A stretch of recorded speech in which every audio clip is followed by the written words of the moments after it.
ओम शांति।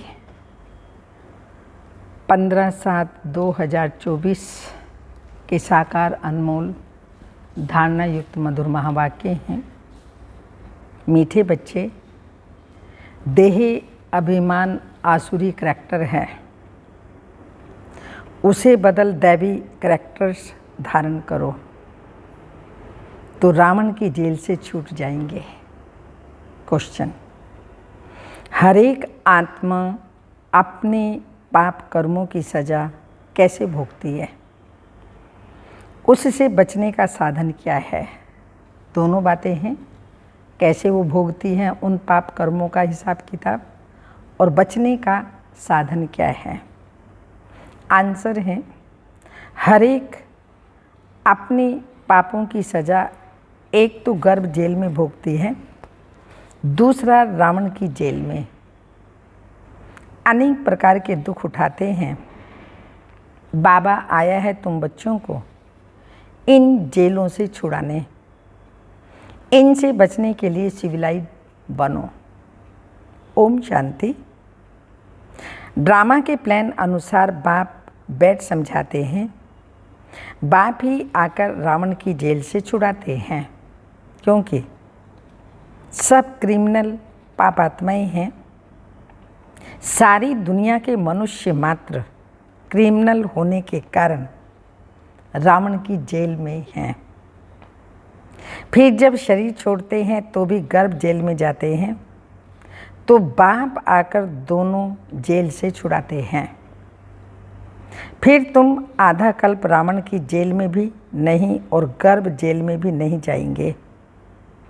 तुम जानते हो, बाप धीरे धीरे पुरुषार्थ अनुसार हमें रावण की जेल से और गर्भ जेल से छुड़ाते रहते हैं। तो बाप बताते हैं, तुम सब क्रिमिनल हो, रावण राज्य में हो, फिर राम राज्य में सब सिविलाइज होते हैं। कोई भी भूत की प्रवेशता नहीं होती। देह का अहंकार आने से ही फिर और भूतों की प्रवेशता होती है। अब तुम बच्चों को पुरुषार्थ कर देही अभिमानी बनना है। जब ऐसे लक्ष्मी नारायण बन जाएंगे तब देवता कहलाएंगे। अभी तो तुम ब्राह्मण कहलाते हो। रावण की जेल से छुड़ाने के लिए बाप आकर पढ़ाते भी हैं, और जो सबके करैक्टर्स बिगड़े हुए हैं वह भी सुधारते हैं। आधा कल्प से करैक्टर्स बिगड़ते बिगड़ते बहुत बिगड़ गए हैं। इस समय है तमो प्रधान करैक्टर्स दैवी और आसुरी करैक्टर्स से बरोबर।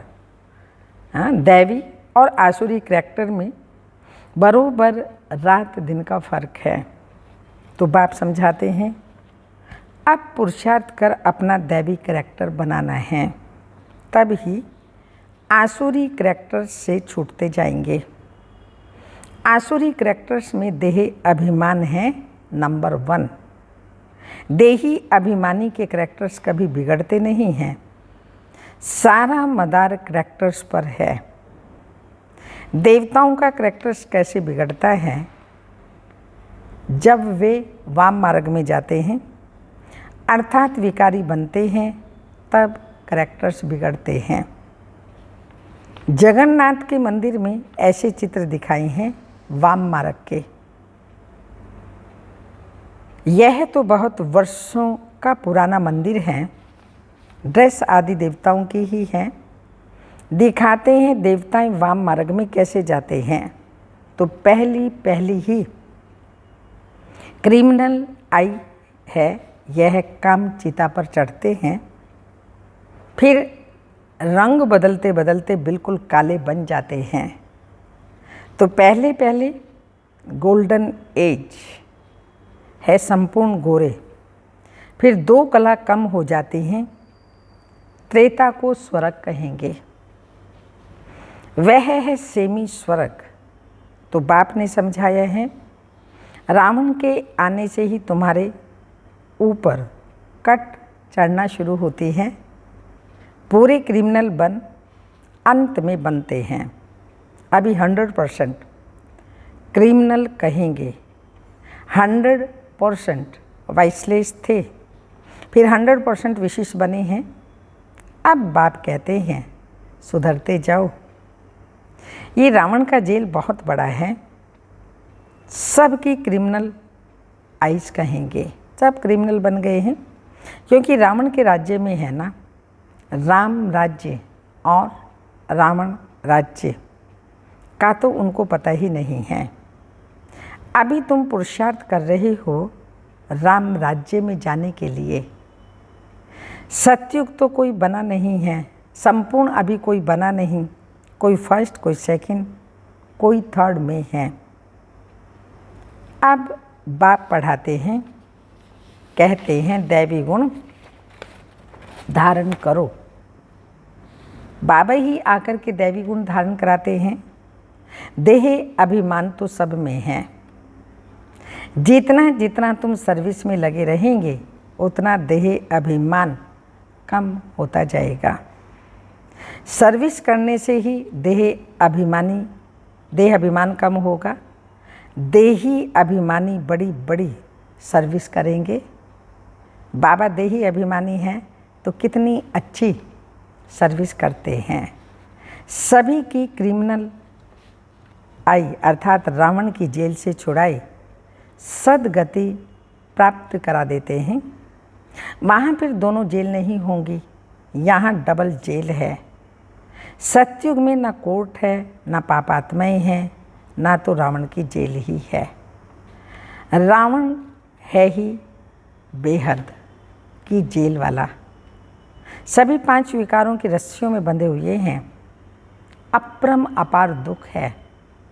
दिन प्रतिदिन दुख बढ़ते ही जाते हैं, वृद्धि को पाते जाते हैं। सतयुग को कहा जाता है गोल्डन एज, त्रेता को सिल्वर एज। सतयुग वाला सुख त्रेता में नहीं हो सकता, क्योंकि आत्मा की 2 कला कम हो जाती है। आत्मा की कला कम होने से शरीर भी ऐसे ही हो जाता है। तो यह समझना चाहिए बरोबर हम रावण के राज्य में देह अभिमानी बन पड़े हैं। अब बाप आया है रावण की जेल से छुड़ाने के लिए। आधा कल्प का देह अभिमान निकलने में देरी तो लगती है, बहुत मेहनत करनी पड़ती है। जल्दी में जो शरीर छोड़ गए वह फिर भी बड़े होकर आए कुछ ज्ञान उठा सकते हैं। जितना देरी होती जाती है तो फिर पुरुषार्थ तो कर ना सके।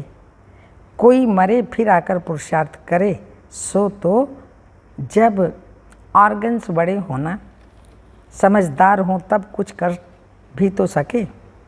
देरी से जाने वाले तो कुछ सीख नहीं सकेंगे। जितना सीखे उतना सीखे, इसलिए मरने से पहले पुरुषार्थ करना चाहिए।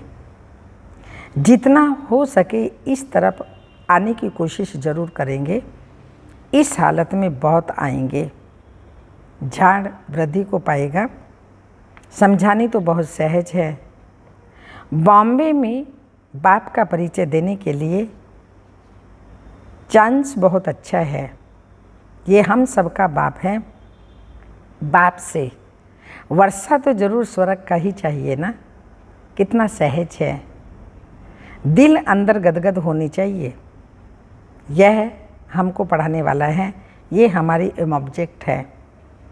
हम पहले सद गति में थे, फिर दुर्गति में आए, अब फिर दुर्गति से सदगति में जाना है। शिव बाबा कहते हैं मामी कम याद करो तो तुम्हारे जन्म जन्मांतर के पाप कट जाएं। तुम बच्चे जानते हो जब द्वापर में रावण राज्य होता है तो 5 विकारों रूपी रावण सर्वव्यापी हो जाता है। जहाँ विकार सर्वव्यापी हैं वहाँ बाप सर्वव्यापी कैसे हो सकता है? सभी मनुष्य पाप आत्माएं हैं ना, तो बाप सन्मुख है। तब तो ऐसे कहते हैं कि मैंने कहा ही नहीं है, उल्टा समझ गए हैं। सुल्टा समझते उल्टा समझते समझते विकारों में गिरते गिरते गालियां देते देते भारत का ये हाल हुआ है। क्रिश्चियन लोग भी जानते हैं कि 5000 वर्ष पहले भारत स्वर्ग था, सभी सतो प्रधान थे। भारतवासी तो लाखों वर्ष कह देते हैं, क्योंकि तमो प्रधान बुद्धि बन पड़े हैं। वह फिर ना इतना ऊंच बने ना इतना नीच बने हैं। वह तो समझते हैं बरोबर स्वर्ग था। बाप कहते हैं ये ठीक कहते हैं। 5000 वर्ष पहले भी तुम बच्चों को रावण की जेल से छुड़ाने आया था, अब फिर छुड़ाने आया हूँ। आधा कल्प राम राज्य, आधा कल्प रावण राज्य। तो बच्चों को चांस मिलता है तो समझाना चाहिए। बाबा भी तुम बच्चों को समझाते हैं, बच्चे ऐसे ऐसे समझाओ। इतने अपरम अपार दुख क्यों हुए हैं? पहले तो अपरम अपार सुख थे। जब इन लक्ष्मी नारायण का राज्य था, वह सर्वगुण संपन्न थे। अब यह नॉलेज ही नरसिंह नारायण बनने की है, पढ़ाई है, इनसे दैवी करैक्टर्स बनते हैं। इस समय रावण के राज्य में सभी के करैक्टर्स बिगड़े हुए हैं। सबके करैक्टर सुधारने वाला तो एक ही बाप है, राम। इस समय कितने धर्म हैं, मनुष्यों की कितनी वृद्धि होती रहती है। ऐसी ही वृद्धि होती रहे तो फिर खाना भी कहाँ से मिलेगा? सतयुग में तो ऐसी बातें होती ही नहीं हैं, वहाँ दुख की कोई बात ही नहीं है। यह कलयुग है दुख धाम, सब विकारी हैं। वह है सुख धाम, सभी संपूर्ण निर्विकारी। बड़ी बड़ी बाबा कहते हैं सारे सतयुग में संपूर्ण निर्विकारी होते हैं। घड़ी घड़ी उन्हों को यह बतलाना चाहिए जो कुछ समझ जाए। बाप कहते हैं मैं पतित पावन हूँ, मुझे याद करने से तुम्हारे जन्म जन्मांतर के पाप कट जाएंगे। अब बाप कैसे कहेंगे? शरीर जरूर धारण कर बोलेंगे ना। तो पतित पावन सर्व का सदगति दाता एक ही बाप है। जरूर वह किसी रथ में तो आया होगा। बाप कहते हैं मैं इस रथ में आता हूँ जो अपने जन्मों को नहीं जानते। बाप समझाते हैं यह है 84 जन्मों का खेल। जो पहले पहले आए होंगे वही आएंगे, उनके ही बहुत जन्म होंगे, फिर कम होते जाएंगे। सबसे पहले देवताएं आए। बाबा बच्चों को भाषण करना सिखाते हैं, ऐसे ऐसे समझाना चाहिए। अच्छी रीति याद में रहेंगे। देह अभिमान नहीं होगा तो भाषण भी अच्छा करेंगे। शिव बाबा देही अभिमानी है ना, कहते रहते हैं बच्चे देही अभिमानी भव। बच्चों को भी बाबा बार बार कहते देही अभिमानी भव। कोई विकार ना रहे, अंदर में कोई शैतानी ना रहे। तुम्हें किसी को भी दुख नहीं देना है, किसी की निंदा नहीं करनी है। तुम बच्चों को कभी भी सुनी सुनाई बातों पर विश्वास नहीं करना चाहिए। बाप से पूछो ये ऐसे कहते हैं क्या सत्य है?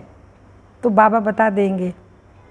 नहीं तो बहुत हैं जो झूठी बातें बनाने में देरी नहीं करते। फलाने ने तुम्हारे लिए ऐसे ऐसे कहा, सुनाकर उसको ही खाक कर देते हैं। बाबा जानते हैं ऐसे बहुत होता है। उल्टी सुल्टी बातें सुनाकर दिल को खराब कर देते हैं। इसलिए कभी भी झूठी बातें सुनाकर अंदर से जलना नहीं चाहिए। पूछो फलाने ने मेरे लिए ऐसे कहा, अंदर सफाई होनी चाहिए। कई बच्चे सुनाई बातों पर भी आपस में दुश्मनी रख लेते हैं। बाप मिला तो बाप से पूछना चाहिए ना। ब्रह्मा बाबा पर भी बहुतों को विश्वास नहीं होता। शिव बाबा को भी भूल जाते हैं। बाप तो आए हैं सबको ऊंच से ऊंच बनाने, प्यार से उठाते रहते हैं। ईश्वरीय मत लेनी चाहिए। निश्चय ही नहीं होगा तो पूछेंगे ही नहीं, तो रिस्पॉन्स भी कैसे मिलेगा। बाप जो समझाते हैं उसको धारण करना चाहिए। तुम बच्चे श्रीमत पर विश्व में शांति स्थापन करने के निमित्त बने हो। एक बाप के सिवाय और कोई की मत ऊंच हो ही नहीं सकती। तो ऊंच ते ऊंच मत है ही भगवान की, जिससे मर्तबा भी कितना ऊंचा मिलता है। बाप कहते हैं अपना कल्याण कर ऊंच पद पाओ, महारथी बनो। पढ़ेंगे ही नहीं तो क्या पद पाएंगे। यह है कल्प कल्पांतर की बात। सतयुग में दास दासियां भी नंबरवार होते हैं। बाप तो आई हैं ऊंच बनाने, परंतु पढ़ते ही नहीं तो क्या पद पाएंगे। प्रजा में भी तो ऊंच पद होते हैं ना। यह बुद्धि से समझना है। मनुष्यों को पता नहीं पड़ता कि हम कहाँ जाते हैं। ऊपर जाते हैं, नीचे उतरते जाते हैं। बाप आकर तुम बच्चों को समझाते हैं कहाँ तुम गोल्डन सिल्वर एज में थे और कहाँ आयरन एज में आई हो। इस समय तो मनुष्य मनुष्य को खा लेते हैं। अब यह सभी बातें जब समझे तब कहें ज्ञान किसको कहा जाता है। कई बच्चे एक कान से सुनकर दूसरे से निकाल देते हैं। अच्छे अच्छे सेंटर्स के अच्छे अच्छे बच्चों की क्रिमिनल आई रहती है। फायदा नुकसान, इज्जत की परवाह थोड़ी रखते हैं। मूल बात है पवित्रता की। मूल बात है मनसा वाचा कर्मणा, संबंध संपर्क में पवित्रता। इस पर ही कितने झगड़े होते हैं। बाप कहते हैं काम महाशत्रु हैं, इन पर जीत पहनो तब जगत जीत बनेंगे। देवताएं संपूर्ण निर्विकारी थे ना। आगे चल समझ ही जाएंगे, स्थापना हो ही जाएगी। एक टाइम आएगा जो सब बाबा ने कहा समझ जाएंगे। अच्छा, मीठे मीठे सिक्की लदे बच्चों प्रति माता पिता बाप दादा का याद प्यार। Good morning diamond morning. रूहानी बाप की रूहानी बच्चों को नमस्ते। हम रूहानी बच्चों की रूहानी माता पिता बाप दादा को याद प्यार। Good morning diamond morning. ओम नमस्ते। धारणा के लिए मुख्य सार हैं कभी भी अंडरलाइन, कभी भी सुनी सुनाई बातों पर विश्वास करके अपनी स्थिति खराब नहीं करनी है। अंदर में सफाई रखनी है। झूठ बातें सुनकर अंदर में जलना नहीं है। ईश्वरीय मत लेनी है। जो दूसरे पसंद नहीं करते और ईर्ष्या आती है, बड़े हों छोटे हों किसी से भी, तो बाबा ने कहा उनकी उल्टी सुलटी बातें दूसरों को बता करके तो उनका दिमाग खराब कर देते हैं। तो बाबा ने इसीलिए कहा सुनी सुनाई बातों पे विश्वास नहीं करो और अपनी स्थिति खराब नहीं करो। अगर आप समझते हैं जिसकी बात है, जिसने कहा, आपको लगता है फलाने ने कहा, जो आपको शिकायत मिली, आप क्लियर कर लीजिए। उससे क्लियर करेंगे तो आपका माइंड, आपकी स्थिति एक रस रहेगी, अच्छी रहेगी, बाबा को याद कर पाएंगे। अगर उसी बात को लेकर के जो सुनी सुनाई बात है, झूठी भी हो सकती है, कैसी भी हो सकती है, मिसअंडरस्टैंडिंग भी हो सकती है, उस पर अपना स्थिति को खराब मत कीजिए, क्लियर कर लीजिए। वो बाबा ने कहा। और अंदर ही अंदर फिर दुखी भी मत होइएगा। सेकंड पॉइंट, देही अभिमानी बनने का पुरुषार्थ करना है। किसी की भी निंदा नहीं करनी है। पहले बाबा ने कहा सुननी ही नहीं है। दूसरा बाबा कह रहे हैं करनी नहीं है। फ़ायदा नुकसान और इज्जत को ध्यान में रखते हुए क्रिमिनल आई को ख़त्म करना है। ये सब बातें करने से हमारा कितना नुकसान होता है, दूसरे का भी नुकसान करते। ये सोच करके बाबा ने कहा क्रिमिनल आई को ख़त्म करना है। बाप जो सुनाते हैं उसे एक कान से सुनकर दूसरे से निकालना नहीं है। व्यर्थ बातें कोई सुना देता वो निकाल दो। बाबा की बातें सुन करके धारणा करनी है, निकालनी नहीं है। वरदान, त्रिकाल दृष्टि की सीट पर सेट हो हर कर्म करने वाले शक्तिशाली आत्मा भाव। स्पष्टीकरण, जो बच्चे त्रिकाल दृष्टि की सीट पर सेट होकर हर समय हर कर्म करते हैं वो जानते हैं बातें तो अनेक आनी है, होनी है, चाहे स्वयं द्वारा, चाहे औरों द्वारा, चाहे माया व प्रकृति द्वारा, सब प्रकार से परिस्थितियाँ तो आएंगी, आनी ही हैं। लेकिन स्वस्थिति शक्तिशाली है तो परिस्थिति उसके आगे कुछ भी नहीं है। सिर्फ एक कर्म करने के पहले, हर कर्म करने के पहले उसके आदि मध्य अंत तीनों काल चेक करके समझ करके फिर कुछ भी करो तो शक्तिशाली बन परिस्थितियों को पार कर लेंगे। स्लोगन है, सर्वशक्ति व ज्ञान संपन्न बनना ही संगम युग की प्रारब्ध है। सर्वशक्ति व ज्ञान संपन्न बनना ही संगम युग की प्रारब्ध है। अव्यक्त इशारा, अपने समय को, सुखों को, नाम शान मान सर्व प्राप्ति की इच्छा को कुर्बान कर लेने की इच्छा को छोड़ देने वाले महादानी बनो, तब कहेंगे परोपकारी की भावना से संपन्न। अपकारी पर उपकार की वृत्ति वही रख सकते हैं जिनका मन स्वच्छ हो। यदि स्वयं के प्रति या अन्य के प्रति व्यर्थ संकल्प आता है तो यह स्वच्छ मन नहीं है। स्वच्छ मन, क्लीन क्लियर बुद्धि हो तब परोपकारी बन सकते हैं। स्वच्छ मन, क्लीन और क्लियर बुद्धि हो तब परोपकारी बन सकते हैं। ओम शांति।